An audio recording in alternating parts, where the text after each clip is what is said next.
Lick of the Day 67. So it's been a while, right, since I did any Lick of the Days. You know why? It's because I didn't have any more. It's like, I mean, how many licks can one dude have, right? So, but I wanted to get, back to it just because it's fun, and I always learn something in the process.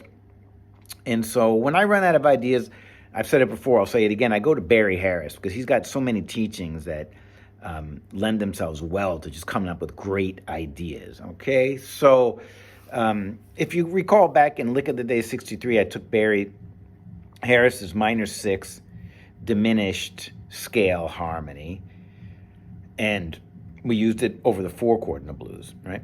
In this case, I'm using Barry Harris's not minor 6 diminished, but 6 diminished scale harmony over the 1 chord, okay? So you always have two choices. You can use Barry's minor 6 diminished scale harmony up a 5th over a dominant chord, or you can use the 6th diminished scale harmony on the root, okay? So in this case, we're in C blues. So look, there's a Barry Harris. I don't want to get into like the complete explanation here because or else it turns into not Lick of the Day, but music theory black hole of the day or something. I'll be here for an hour discussing this. I don't want to do that because it's just Lick of the Day. I want to keep it short and sweet. But anyway, so if you take, Barry has a scale. It's called this 6 diminished scale, and it goes like this.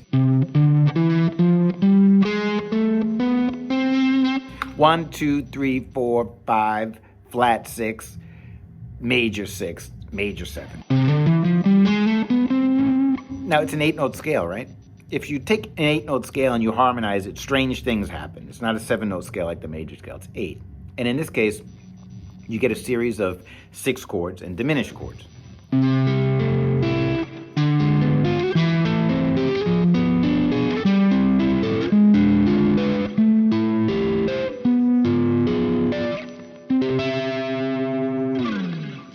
Right? The minor version goes like this.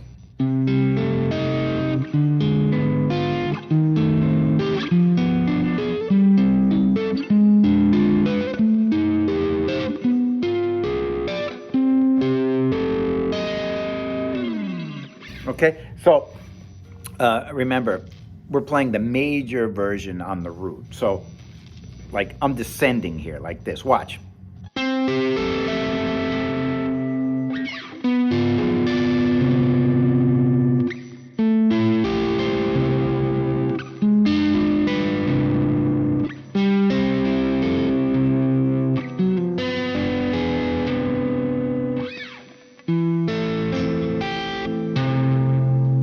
Right? It's a nice sound. The 6 chord's obvious, right? It's just 6 chord, which is fine to replace a dominant chord. The diminished chord that's in between these 6 chords is a little bit strange over the C chord, C bass note, if you think about it, because it's going to give you the 7th, the major 7, right? The 9th, 4th, and the sharp 5th, which might seem strange, but when you combine these things, it doesn't strike you as odd at all. It seems just like a part of a sound, okay? So the lick's gonna go like this.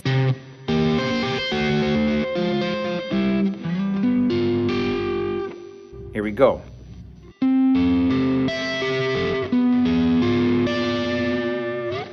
Now we're gonna get to the 4 chord. And now I'm gonna play the minor version. Then we're back to the 1 chord. So now I'm just going to keep going.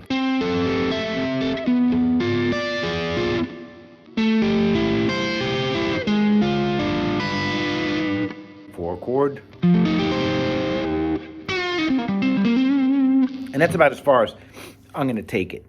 Just to that, the second time that 4 chord pops up is as far as I'm going to go.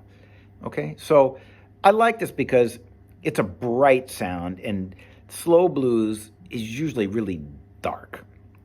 It's this dark, sort of brooding, kind of lonely thing usually, but these major 6 chords and the harmony of the scale makes it a very bright, uplifting kind of sound. So that's why I like it. It creates a nice contrast in your blues. Okay, so how about you give that a shot and you let me know how it goes. If you like these diagrams and the tab and the theoretic explanation, just go to Patreon and go get it. The Patreon at the lowest tier is $5 a month, and that's about $1 a lesson. And there's like 80 or 89 or 90 of them at this point. So that's like a good 200-page book right there if you download all those PDFs and you print it out.